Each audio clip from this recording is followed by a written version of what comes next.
Hello students, आज के lecture में हम कंटिन्यू करने जा रहे हैं हमारे फाइनेंशियल अकाउंटिंग का टॉपिक जिसका नाम है बायबैक ऑफ शेयर्स। सो इसके पहले के लेक्चर में स्टूडेंट्स हमने आपको बताया था कि बायबैक ऑफ शेयर्स होता क्या है, इनको सम्स को सॉल्व करने के लिए क्या क्या स्टेप्स है, और उसमें से हमने first step that is condition for buyback जो है वो मैंने आपको डिटेल में एक्सप्लेन किया था। सो अगर आपने वो लेक्चर नहीं देखा है तो आपको इस वीडियो के डिस्क्रिप्शन में पहले कंसेप्ट का लेक्चर का लिंक भी मिल जाएगा। अब हम लोग आ जाते हैं हमारे सेकेंड स्टेप पर, दैट इज़ जर्नल एंट्रीज। सो यहाँ पर सब में आपको कंडीशन ऑफ बायबैक के अलावा जर्नल एंट्रीज भी पास करने होते हैं और उसके बाद हमें बैलेंस शीट भी पूछा जाता है। कभी कभार आपको पूरा बैलेंस शीट बनाने बोलते हैं और कभी कभार आपको खाली एब्स्ट्रैक्ट बनाने बोलते हैं, जहाँ पर आपको वो शेयर कैपिटल और रिजर्व एंड सरप्लस शो करने के लिए कहते हैं।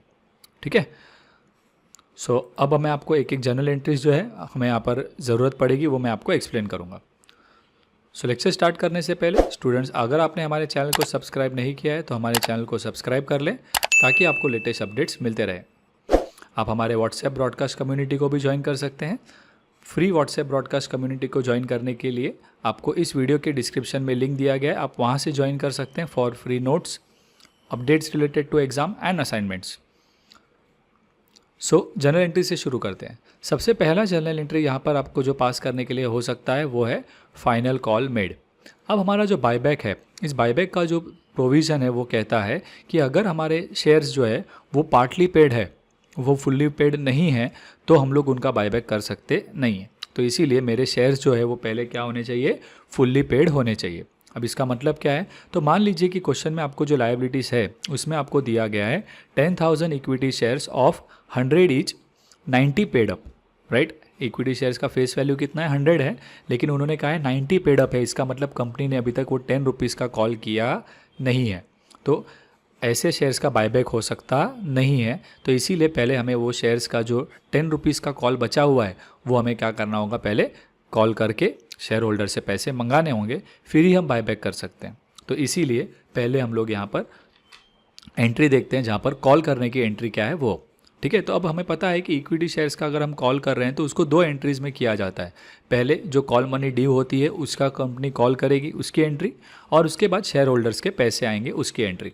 सो equity share final call account debit to equity share capital, right, क्योंकि कंपनी के लिए वो 10 रुपीज़ का लायबिलिटी जनरेट हो रहा है। अब कंपनी वो 10 रुपये मंगा रही है ना, सो इसके लिए to equity share capital credit होगा और कंपनी ने इक्विटी शेयर का कॉल किया है। अगर आपके 10,000 शेयर्स बोले हैं, उस पर 10 रुपया बाकी है, सो 10,000 इंटू 10 रुपीज़ का आपकी ये एंट्री आ जाएगी।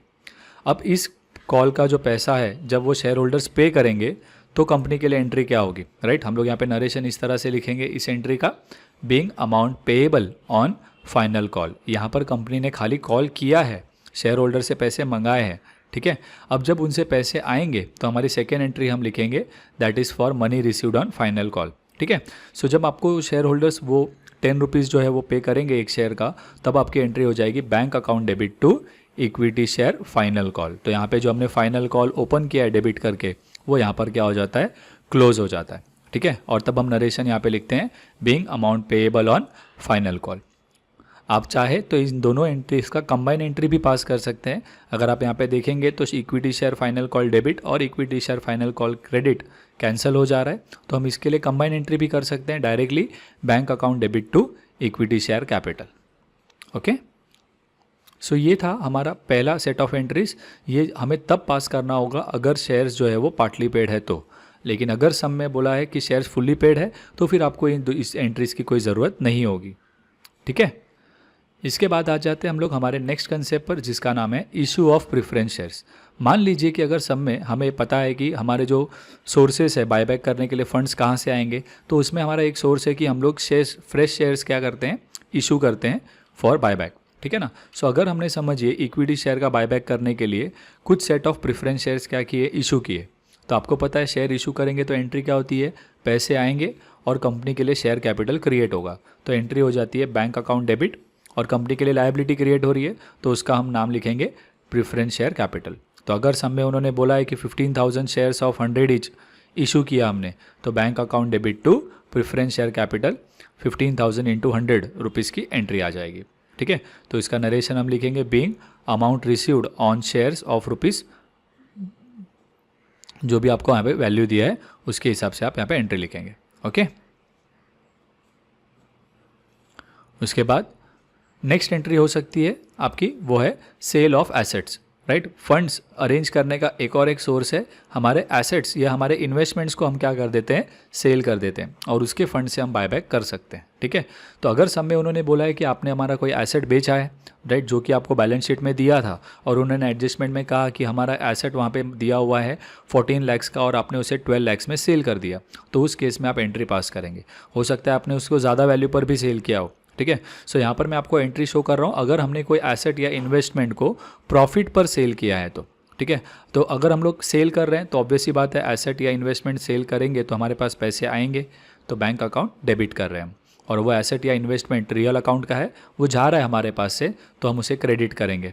ठीक है, तो अगर किसी एसेट का नाम दिया लाइक फर्नीचर, मशीनरी, तो हम bank account debit to furniture, bank account debit to machinery लिखेंगे वैसा। और इन्वेस्टमेंट अगर बेचा है तो bank account debit to investment. But अगर समझिए कि उसमें हमारा फ़ायदा हुआ कि हमारा 10 लाख का मशीनरी था और हमने उसे 11 लाख में बेचा है, तो बैंक अकाउंट डेबिट आएगा 11 लाख, लेकिन हमारा एसेट का वैल्यू तो बुक्स में 10 लाख ही था, तो इसीलिए हम 2 एसेट्स करके 10 लाख लिखेंगे और जो 1 लाख है वो हमारे क्या नाम से लिखा जाएगा, प्रॉफिट एंड लॉस के नाम से लिखा जाएगा। ओके, सो यहाँ पर मैंने ये एंट्री आपको अज्यूम किया है कि प्रॉफिट हुआ है, इसीलिए अगर समझिए आपको लॉस हुआ रहेगा तो फिर आपका प्रॉफिट एंड लॉस का अमाउंट उतना क्या हो जाएगा, डेबिट में आ जाएगा। फॉर एग्जाम्पल इफ़ आई से कि हमारा इन्वेस्टमेंट्स मान लीजिए 20 लाख का था और सब में उन्होंने कहा कि हमने हमारे इन्वेस्टमेंट्स को 18 लाख में बेच दिया, तो 20 लाख के इन्वेस्टमेंट्स को अगर हम 18 लाख में बेच रहे हैं, इसका मतलब हमें 2 लाख रुपए का लॉस हो गया है। तो इस केस में हमारे बैंक अकाउंट डेबिट होंगे 18 लाख के लिए खाली, क्योंकि हमारे बैंक में खाली 18 लाख आए। इन्वेस्टमेंट जो हमारा गया वो 20 लाख का था, तो 2 इन्वेस्टमेंट करके मैं 20 लाख लिखने वाला हूँ, और 2 लाख रुपया जो है वो मेरा लॉस हो गया, तो वो मेरा डेबिट हो जाएगा। सो डेबिट में 18 + 2 20 टैली हो जाएगा आपका। ओके, सो अगेन ऐसे कि ये जो प्रेफरेंस शेयर की एंट्री मैंने बताई आपको इशू की, और ये सेल ऑफ एसेट्स भी अगर सब में आपको बोला है तो ही आपको करना है, वरना ये 2 एंट्रीज भी आपको नहीं होंगी। ठीक है, तो सम्स में अगर बोला हुआ है कि आइदर आपने शेयर्स बेचा तो फिर आप ये एंट्री कीजिए, अगर उन्होंने कहा है कि आपने एसेट बेचा है तो फिर आप उसी हिसाब से ये एंट्री करेंगे। ओके, तो जैसा सम में सिचुएशन का है उसके हिसाब से आपको ये 4 में से एंट्रीज करनी होगी। तो यहाँ पे हमने 3 चीज़ें देखी। पहला, शेयर्स अगर पार्टली पेड है तो उसे फुल्ली पेड करना, प्रेफरेंस शेयर इशू करना, और एसेट का सेल होना। तो इनमें से अगर सम में उन्होंने मेंशन किया है कुछ हुआ है तो अकॉर्डिंगली आप एंट्री यूज़ करेंगे।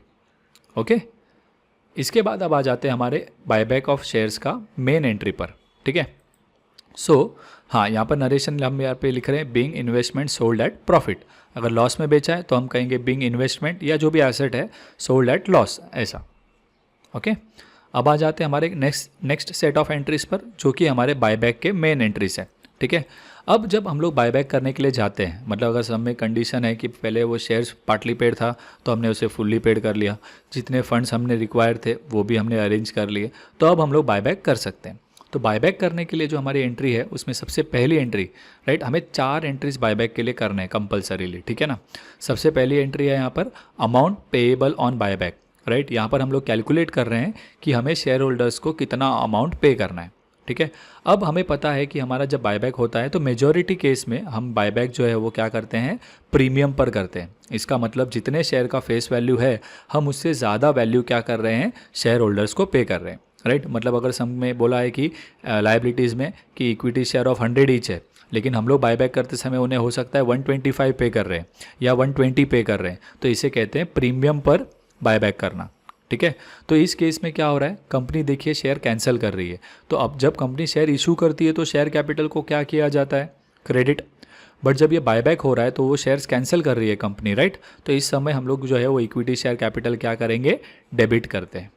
ओके, इशू करते समय हम शेयर कैपिटल को क्रेडिट करते हैं, लेकिन अगर हम लोग रिडम्पशन कर रहे हैं या बायबैक कर रहे हैं तो हम उन शेयर्स को कैंसिल कर रहे हैं, तो उस समय हमें इक्विटी शेयर कैपिटल को क्या करना होगा, डेबिट करना होगा। ठीक है, अब लेकिन हमारे इक्विटी शेयर जो हम डेबिट करेंगे वो तो हम फेस वैल्यू पर ही लिखेंगे। मान लीजिए हमारे 10,000 शेयर्स थे 100 रुपीज़ वाले और हम उसमें रिडम्पशन कर रहे हैं उनका, तो 10,000 शेयर इंटू 100 ही हम यहाँ पर लिखेंगे। लेकिन रिडम्पशन के वक्त अगर समझिए हम 100 के जगह पर 125 दे रहे हैं, तो वो एक्स्ट्रा 25 जो हमारा जा रहा है वो कंपनी के लिए तो एक्सपेंस है, तो उसके लिए हम लिखेंगे नाम premium on buyback of shares, right. So आपके एंट्री में अगर नंबर ऑफ शेयर्स 10,000 है और आपने 100 का शेयर आप 125 पे बायबैक कर रहे हो, सो आपकी इक्विटी शेयर की एंट्री आएगी वो 10,000 शेयर्स इंटू 100। प्रीमियम का अमाउंट आएगा 10,000 शेयर्स इंटू 25 रुपीज़, जो आपका प्रीमियम का अमाउंट है, यानी फेस वैल्यू से जितना एक्स्ट्रा आप ये कर रहे हैं वो। ओके, अब इसका मतलब क्या है कि शेयर का 100 रुपीज़ और प्रीमियम के 25 रुपये, इसका मतलब हम दोनों मिलाकर शेयर होल्डर को कितना देने वाले हैं, एक शेयर का 125 देने वाले हैं, राइट। सो हम लोग का नेक्स्ट जो आएगा वो होगा credit equity share holder account, equity share holder account. तो ये जो भी इक्विटी शेयर कैपिटल का अमाउंट है, जो प्रीमियम का अमाउंट है, वो हम किसको दे रहे हैं, इक्विटी शेयर होल्डर को देने वाले हैं, राइट। तो वो आ जाएगा आपका 10,000 shares into 125 rupees. Okay, I hope it is clear. ये हमारे बायबैक का एंट्री है। अब मेजॉरिटी सम्स में आपको देखेंगे तो प्रीमियम पर ही होता है, तो ये आपका फिक्स एंट्री होगा। तो ये हमारा पहला एंट्री है। जो अमाउंट पेएबल ऑन बायबैक कितना है वो हम यहाँ पे शो कर रहे हैं। हमने अभी तक अमाउंट पे किया नहीं है, वो हम आने वाले स्टेप्स में करने वाले हैं। यहाँ पर हम खाली कैलकुलेट करते हैं कि हमें बायबैक में कितना पैसा देना है, ठीक है। अब इसी से कनेक्टेड आपके नेक्स्ट 3 एंट्रीज है, ठीक है। अब जितने का आपका इक्विटी शेयर का अमाउंट होगा उसके लिए आपको एक एंट्री करनी है, जितना आपका प्रीमियम का अमाउंट होगा उसके लिए आपको एक एंट्री करनी है, और लास्ट में हम शेयर होल्डर्स का जो अमाउंट होगा वो उनको पे करेंगे तो उसकी एंट्री देखेंगे, राइट। सो पहली आपकी बायबैक की एंट्री और बाकी 3 एंट्री इन्हीं से जुड़ी हुई एंट्री है। ओके, सो नरेशन लिख देंगे हम लोग यहाँ पर, being amount payable on buyback. Okay, next entry जो हमारी इससे कनेक्टेड है वो है ये इक्विटी शेयर कैपिटल का जो हमारा अमाउंट होगा, राइट, उतने अमाउंट के लिए हमें CRR क्रिएट करना होता है। CRR का मतलब होता है कैपिटल रिडम्पशन रिजर्व, ठीक है। सो क्रिएट कैपिटल रिडम्पशन रिजर्व। तो ये जो एंट्री होगी वो कितने अमाउंट की होगी, तो जितना आपका यहाँ पर इक्विटी शेयर का अमाउंट है उतने वैल्यू के लिए आप क्या करोगे, CRR क्रिएट करोगे। अब जब भी हम कोई रिजर्व क्रिएट करते हैं तो वो रिजर्व जर्नल एंट्री में क्या होता है, क्रेडिट होता है। बट ये रिजर्व्स हमने कहाँ से क्रिएट किए, कौन से रिजर्व यूज़ किए हैं ये रिजर्व क्रिएट करने के लिए, उन रिजर्व्स का नाम आपको डेबिट करना है, ठीक है। तो सब में अगर समझिए उन्होंने बैलेंस शीट में आपको जनरल रिजर्व दिया हुआ है 50,000, सिक्योरिटी प्रीमियम दिया हुआ है 50,000, प्रॉफिट एंड लॉस दिया हुआ है 1 लाख, और आपका यहाँ पर इक्विटी शेयर का मान लीजिए अमाउंट है 1,20,000। इक्विटी शेयर कैपिटल का अमाउंट कितना है, 1,20,000। तो आप क्या करेंगे, जो जो आप रिजर्व यूज़ कर रहे हो उनको आप डेबिट करोगे। तो मान लो आपने जनरल रिजर्व में आपके पास 50,000 थे, तो आपने लिख दिया जनरल रिजर्व अकाउंट डेबिट 50,000। फिर आपके पास प्रॉफिट एंड लॉस में 1 लाख था, राइट। तो आप क्या करेंगे, आपका ये अमाउंट टोटल 1,20,000 है, राइट। तो पहले आप जनरल रिजर्व को यूज़ कर रहे हो 50,000, आपको टोटल 1,20,000 की एंट्री करनी है। तो 50,000 जनरल रिजर्व में से आ गए, बचे कितने, 70,000। तो आप प्रॉफिट एंड लॉस में से क्या करोगे, 70,000 लोगे, ठीक है। अगर समझिए प्रॉफिट एंड लॉस में भी पैसे कम पड़े तो फिर आप सिक्योरिटी प्रीमियम के लिए जाएंगे। तो आपको इस ऑर्डर में ही CRR के लिए क्या करना है, रिजर्व्स को यूज़ करना है, राइट। और 2 एंट्री क्या आ जाएगी आपकी, CRR account, that is capital redemption reserve account. Okay, तो ये जो कैपिटल रिडम्पशन रिजर्व हमें क्रिएट करना है, वो जितना हमारा इक्विटी शेयर का अमाउंट है हम उतने शेयर का क्या करते हैं, कैपिटल रिडम्पशन रिजर्व क्रिएट करेंगे, ठीक है। और general reserve, profit and loss, security premium, इनमें से हम जो भी रिजर्व्स यूज़ कर रहे हैं हम उनको क्या करेंगे, डेबिट करेंगे। इसके बाद हमारा नेक्स्ट कंसेप्ट होगा, जैसे कि मैंने आपको कहा था कि आपके ये जो 3 अमाउंट्स मिले हैं आपको, इन्हीं से कनेक्टेड एंट्रीज है, राइट। तो पहला आपका इक्विटी शेयर कैपिटल का जितना अमाउंट था उसका हमने CRR क्रिएट किया। इसके बाद आपका जो प्रीमियम का अमाउंट आया है इसे हमें एडजस्ट करना है, ठीक है। अब ये एडजस्ट एक्चुअली ये एंट्री ही एडजस्ट हो जाती है। तो जब प्रीमियम ऑन बायबैक आपने यहाँ पे डेबिट किया है, उस premium on buyback of shares को आपको नेक्स्ट एंट्री में क्या करना है, क्रेडिट करना है। अगेन ये भी आपके रिजर्व्स के साथ ही एडजस्ट होगा। तो सब में हमारे पास जो रिजर्व्स है उनको यूज़ करके हम ये अमाउंट क्या करेंगे, एडजस्ट करेंगे। बट इसमें आपको जो है वो रिजर्व्स कौन से यूज़ करने हैं वो ध्यान देना है। यहाँ पर हम लोग नरेशन लिख देते हैं लास्ट वाले में, being amount transfer to CRR। इसके बाद प्रीमियम वाली एंट्री जो हमें एडजस्ट करनी है। सो प्रीमियम का जितना भी अमाउंट होगा, मान लीजिए यहाँ पे 40,000 है अगर है प्रीमियम ऑन बायबैक, तो आपको ये 40,000 के लिए एंट्री करनी होगी।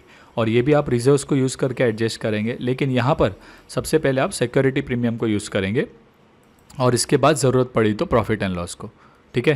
कैपिटल रिडम्पशन के लिए हम पहले जनरल रिजर्व को यूज़ करते हैं, फिर प्रॉफिट एंड लॉस को, फिर ज़रूरत पड़ी तो सिक्योरिटी प्रीमियम में। और प्रीमियम ऑन बायबैक के लिए पहले आप सिक्योरिटी प्रीमियम को यूज़ करोगे, फिर अगर ज़रूरत पड़ती है तो हम प्रॉफिट एंड लॉस के लिए जाएंगे, ठीक है। और ये जो प्रीमियम ऑन बायबैक हमारा डेबिट हुआ है उतना हमारा यहाँ पे क्रेडिट हो जाएगा। राइट। तो मान लीजिए कि अगर प्रीमियम ऑन बायबैक 40,000 है आपका और आपके सब में सिक्योरिटी प्रीमियम दिया हुआ है 70,000, तो आप फिर खाली security premium account debit to premium on buyback लिख देंगे, क्योंकि पूरा अमाउंट जो है वो सिक्योरिटी प्रीमियम से ही यूज़ हो जाएगा। लेकिन अगर समझिए कि आपको यहाँ पे 40,000 दिया है और सब में आपको सिक्योरिटी प्रीमियम में खाली 10,000 है, तो आप 10,000 सिक्योरिटी प्रीमियम का लीजिए, बाकी का पैसा आप कहाँ से लेंगे, प्रॉफिट एंड लॉस में से लेंगे। ओके, फिर नरेशन में आप लिख देते हैं यहाँ पे being premium on buyback adjusted. Okay, and the last entry जो आपका रहेगा वो होगा ये जो इक्विटी शेयर होल्डर को हमें टोटल अमाउंट कितना देना था वो हम लोग यहाँ पे उनको पे करेंगे। तो जब हम पे करेंगे तो हमारे पैसे जाएंगे। सो हमारा जो नेक्स्ट एंट्री होगा पेमेंट ऑफ बायबैक, उसमें हमारे पैसे जा रहे हैं तो हम बैंक अकाउंट क्रेडिट करेंगे, राइट। और ये जो इक्विटी शेयर होल्डर आपने यहाँ पे डेबिट किया हुआ है उसे हम यहाँ पर क्रेडिट कर देंगे। तो हमारी एंट्री हो जाएगी equity share holder account debit to bank account. Narration में हम लिख देंगे उसके हिसाब से being payment made to equity share holder on buyback. Okay, so ये हमारे जो 4 एंट्रीज है बायबैक के, ये तो हमारे कंपलसरी है, ये आपको हर सब में रहेंगे ही। लेकिन इसके पहले के जो हमने 1 2 3 4 एंट्री आपको बताया वो कंडीशन के ऊपर है कि सब में अगर सिचुएशन में बोला है ऐसा कि हमने शेयर इशू किया है या हमने एसेट्स बेचे हैं या हमें कॉल करना है, तो उस केस में हम लोग क्या करेंगे, एंट्री करेंगे। ओके, सो यहाँ पे हमारे जर्नल एंट्रीज जो है बायबैक ऑफ शेयर्स के लिए वो कंप्लीट हो जाते हैं। अब इसके बाद हमारा जो थर्ड स्टेप होता है वो हमारा होता है बैलेंस शीट। अब बैलेंस शीट के लिए ऑलरेडी मैंने एक अलग सा वीडियो बनाया हुआ है जहाँ पर बैलेंस शीट का वर्टिकल फॉर्मेट मैंने आपको डिस्कस किया था। वो सेम वर्टिकल फॉर्मेट हमारे बायबैक, इंटरनल रिकन्स्ट्रक्शन, राइट, और हमारे फाइनल अकाउंट चैप्टर में भी यूज़ होता है, राइट। तो इसीलिए मैंने वो वीडियो पूरा अलग ही बनाया है जहाँ पर आपके जो बैलेंस शीट है उसका फॉर्मेट मैंने आपको डिटेल में एक्सप्लेन किया था, ठीक है। सो आप वो लेक्चर भी देख सकते हैं, उस वीडियो का लिंक भी आपको इस लेक्चर के डिस्क्रिप्शन में मिल जाएगा। और हम जब सम्स कवर करेंगे तब मैं आपको पूरा चीज़ें एक साथ, यानी कि condition of buyback, journal entries क्या पास करनी है और बैलेंस शीट कैसे बनाना है वो आपको डिटेल में एक्सप्लेन करूँगा ही, ठीक है। अब इसके बाद हम लोग आ जाते हैं कुछ important points related to buyback हमें पहले समझने हैं, ठीक है, जो आपको ऑब्जेक्टिव पॉइंट ऑफ व्यू ज़्यादातर पूछा जा सकता है। तो सबसे पहला पॉइंट है that is buyback can be of equity और प्रेफरेंस शेयर्स, राइट। तो यहाँ पे जो बायबैक होता है वो इक्विटी शेयर का भी हो सकता है और प्रेफरेंस शेयर का भी हो सकता है, ठीक है ना। Buyback is not known on the date of issue. देखिए, रिडम्पशन ऑफ प्रेफरेंस शेयर आपने सुना होगा चैप्टर, राइट। सो रिडम्पशन का डेट पहले से पता होता है, जब कंपनी शेयर इशू करती है तो उसे रिडीम कब करेगी वो पहले से अनाउंस किया जाता है। लेकिन बायबैक जो होता है वो पहले से किसी को पता होता नहीं है, ठीक है। उसके बाद before buyback all the shares must be fully paid up. ये हमने जर्नल एंट्री के वक्त मैंने आपको बताया कि हमारे सारे शेयर्स फुल्ली पेड अप होंगे तो ही हम बायबैक जो है वो कर सकते हैं, ठीक है। उसके बाद before buyback company shall file with registrar and SEBI a declaration of solvency, right. तो ये डिक्लेरेशन ऑफ सॉल्वेंसी जो है वो कंपनी को क्या करना होता है, रजिस्ट्रार के पास जाके फाइल करना होता है कि उनके पास फंड्स है और वो बायबैक करने के लिए जा रहे हैं, ठीक है। Next one is buyback must be authorised by the article of association of the company. तो आपको पता है कि आपका जो कंपनी होता है, कोई भी एक जॉइंट स्टॉक कंपनी, तो उसका जो आर्टिकल ऑफ एसोसिएशन होता है वो उनका एक कॉन्स्टिट्यूशन की तरह है। क्या क्या रूल्स है जिसके बाहर वो काम नहीं कर सकते, वो सारी चीज़ें उनके आर्टिकल ऑफ एसोसिएशन में दी होती है। तो अगर हम किसी कंपनी का बायबैक कर रहे हैं तो उनके आर्टिकल ऑफ एसोसिएशन में उसका ऑथोराइज्ड होना चाहिए, यानी कि वो पावर उनको दिया रहना चाहिए, ठीक है। Buyback must be authorised by a special resolution in the general meeting, right. कि जो आप बायबैक करने जा रहे हो वो ऑथोराइज्ड हुआ रहना चाहिए। आपने एक जनरल मीटिंग कंडक्ट करके स्पेशल रेजोल्यूशन जो है वो उस मीटिंग में पास किया होना चाहिए, राइट, तभी ही हम बायबैक कर सकते हैं, ओके। इसके बाद नेक्स्ट है आपका point, buyback to be completed within 12 months from passing the SR that is special resolution. तो एक बार आप शेयर होल्डर्स का मीटिंग बुलाकर स्पेशल रेजोल्यूशन पास कर लेते हो फॉर बायबैक, तो आपको ऐसा नहीं कि वो बायबैक का स्पेशल रेजोल्यूशन में पास कर दिया उसके बाद कभी भी बायबैक करें, नहीं। तो आपको विद इन 12 मंथ्स जो है वो बायबैक का प्रोसेस कंप्लीट करना है, ठीक है। उसके बाद आपने जो शेयर्स बायबैक किए हैं उनको आप डिस्ट्रॉय कर देंगे, right. So with in 7 days of the completion of buyback, जैसे ही बायबैक का प्रोसेस कंप्लीट होता है उसके आने वाले 7 दिन के अंदर आपको जो है वो आपके सारे शेयर्स जो है वो आपने बायबैक किए उसको आप क्या कर देंगे, एक्सटिंग्विश या डिस्ट्रॉय कर देंगे, ठीक है। Next point is it must not be further issue of same kind of securities with in the period of 6 month except by the way of bonus. मतलब समझिए कंपनी ने आज बायबैक किया, क्यों बायबैक कर रही है कंपनी, ये कहकर कि हमारे पास फंड्स पड़े हैं तो अननेसेसरी हम लायबिलिटी क्यों रखें, और इसके लिए हम बायबैक कर रहे हैं, और आने वाले 2 महीने बाद वापस से अगर हम लोग शेयर इशू कर रहे हैं तो कंपनी बोल रही है कि अगर आपको पैसे की ज़रूरत थे ही तो आपने बायबैक क्यों किया। तो इसीलिए यहाँ पे रूल क्या कहता है कि अगर आपने बायबैक किया है तो आने वाले 6 मंथ तक आप वापस से उसी काइंड के शेयर्स को इशू कर सकते नहीं हो, ठीक है। हाँ, लेकिन अगर आप बोनस दे रहे हो तो बात अलग है। Okay. Notice for the meeting to be accompanied by the explanatory statement of all the full disclosure of material facts. तो बायबैक से रिलेटेड जो भी इंपॉर्टेंट इन्फॉर्मेशंस हैं, राइट, वो आपको उस मीटिंग में क्या करना है, एक्सप्लेन करना है सारा चीज़ें। Okay. And the last point is, if the buyback is at discount, buyback is at discount का मतलब क्या होता है, जितना आपका फेस वैल्यू है उससे कम प्राइस आप बायबैक में दे रहे हो, right, that then the amount of discount is credited to capital reserve. Okay. So ये आपको ऑब्जेक्टिव याद रखना है। जनरली ये बायबैक एट डिस्काउंट हमारे सम्स में तो होता नहीं है। हमारे सम्स में मेजॉरिटी केस में आपको बायबैक जो होता है वो प्रीमियम में ही होता है। तो ये स्टूडेंट्स कुछ पॉइंट्स थे जो आपको ऑब्जेक्टिव पॉइंट ऑफ व्यू याद रखने हैं, तो आपको ये चैप्टर के ऑब्जेक्टिव्स भी आप क्या कर पाएंगे, आंसर कर पाएंगे एग्जाम में, ठीक है। सो यहाँ पर हमारे ये चैप्टर का कंसेप्ट खत्म हो जाता है। इसके आने वाले लेक्चर्स में हम जो है वो इसके सम्स आपको स्टेप बाय स्टेप सॉल्व करके बताएंगे। सो स्टूडेंट्स, अगर आपको हमारे ये लेक्चर्स पसंद आते हैं तो हमारे वीडियोस को लाइक करें, इन पर कमेंट करें और इन्हें अपने फ्रेंड्स के साथ शेयर करना ना भूलें।